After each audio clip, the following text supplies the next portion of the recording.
For most of human history, the clock did not tick in our favor. Time was not a commodity measured by gears and springs, it was simply the flow of light across the landscape.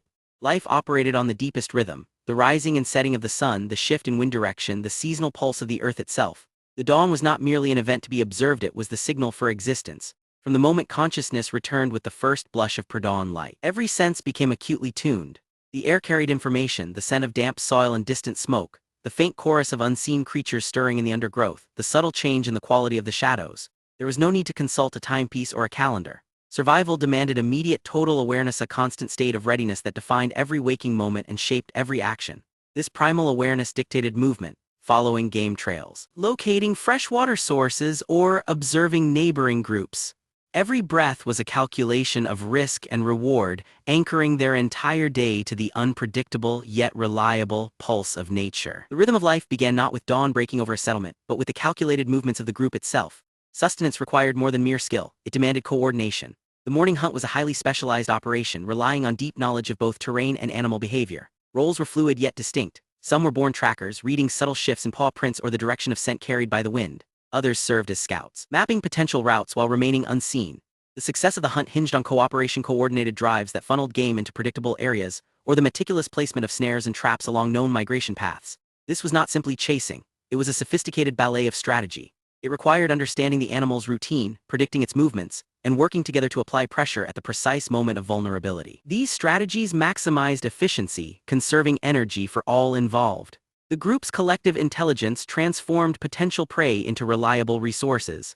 By understanding seasonal cycles and animal vulnerabilities, they ensured survival, a testament to their profound social structure. But sustenance was not limited to the hunt. The forest floor offered a complex pharmacy of life, a resource far more predictable and varied than any single animal source. Survival hinged on knowing what grew where and when it would be at its peak. This required an intimate knowledge of botany, a wisdom passed down through generations. Foraging was not mere gathering, it was systematic resource mapping. Experienced members navigated by subtle shifts in the landscape, the curve of a creek bed, the specific type of bark on a distant tree, or the unique coloration of mosses indicating undisturbed soil.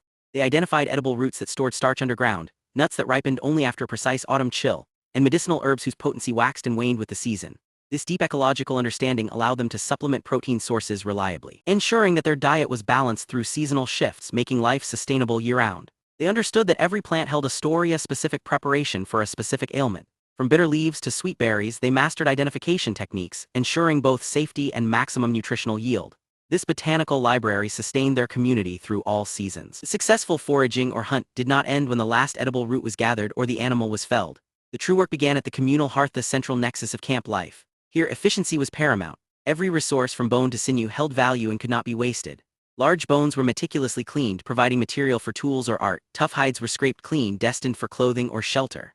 Over the open fire, preparation became a collective ritual. Meat was butchered in groups, allowing multiple hands to work on large tasks quickly. The smoke-infused air carried the scent of roasting fat and simmering stew.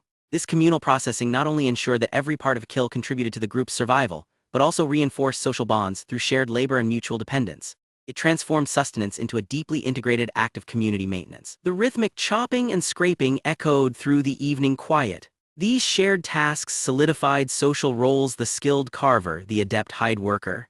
As twilight deepened, the hearth became a place of storytelling and planning, binding the community for another cycle. The skills honed during those communal labors were not limited to mere sustenance. They extended into the very act of making. Every object used in daily life, from the sharpest cutting edge to the sturdiest carrying vessel, was a testament to specialized knowledge. The creation of tools was an iterative process, deeply tied to the immediate landscape. A hunter needed spear tips crafted from local chert. A gatherer required baskets woven from river reeds or flexible sinew. This material culture demanded precision, the careful percussion of stone knapping, transforming raw rock into functional geometry, and the patient art of woodworking. These skills were passed down through meticulous observation and practice, not written formula. The technology was therefore highly localized, adapting perfectly to the specific geology and flora of a given region, making each community's toolkit unique. It was an intimate dialogue between human ingenuity and the earth itself. The selection process was critical. Obsidian from volcanic flows offered superior sharpness, while bone provided resilient points for piercing hides. These localized material choices dictated entire subsistence strategies, forming a sophisticated technological tapestry woven into the fabric of their daily existence. Beyond mere survival, life in these pre-agricultural communities was governed by intricate social structures. Society was not merely a collection of individuals. It was a highly organized system where every role from eldest member to youngest child was assigned and necessary. Gender roles dictated spheres of influence. While men often specialized in hunting or long-distance resource gathering, women managed the complex domestic economies, including processing plant fibers and preparing medicinal poultices. Yet these domains overlapped constantly. Decisions were rarely made by consensus alone. They emerged from councils of elders, whose accumulated knowledge provided both counsel and authority. Rituals served as the glue that held this social fabric together. Rites of passage marked transitions from childhood to adulthood, or marriage, publicly affirming a person's new responsibilities. Furthermore, mourning rituals provided structured ways to process loss, reinforcing kinship ties, and ensuring that vital cultural knowledge, from oral histories to medicinal botany, was meticulously passed down through performance and participation. These shared performances, storytelling around communal fires, crafting specialized tools, or performing seasonal dances, were the primary conduits of culture. They ensured that complex knowledge, from celestial navigation to sustainable harvesting practices, remained vibrant and actionable for future generations. As the day's foraging concluded, the focus shifted entirely to survival within the confines of night.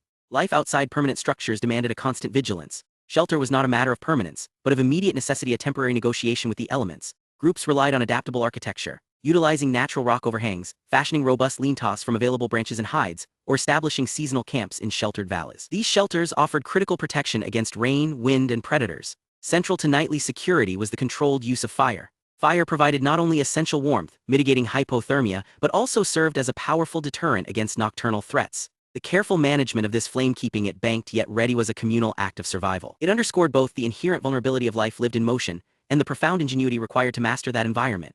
This adaptability was their greatest asset, allowing them to thrive across diverse and demanding landscapes. The smoke itself became a marker, a visible sign of life and safety for both kin and rivals. This nightly routine, though demanding, established crucial social bonds, transforming mere survival into a structured, resilient community rhythm. But the predictable rhythm is never guaranteed. Life in these communities was defined not just by the cycles of planting or the passage of seasons, but by an ever-present tension with forces far larger than themselves. A sudden blight could wipe out a harvest, a prolonged drought could turn fertile earth to dust. The greatest threats often arrived silently: a shift in migratory patterns, a deep freeze that lingered too long into spring. When crisis struck, the finely tuned daily routine dissolved instantly. Ingenuity was no longer about efficiency. It became pure, immediate problem-solving. Kinship bonds were tested under duress. Decisions had to be made with brutal speed, weighing risk against necessity. It was in these moments of profound disruption, the desperate hunt for dwindling resources, the frantic construction of emergency shelters, that the true measure of their collective resilience was revealed. Adaptation became a matter of sheer will, demanding not just skill, but an unwavering commitment to survival together. They learned to read the subtle signs, the angle of the wind, the behavior of distant herds.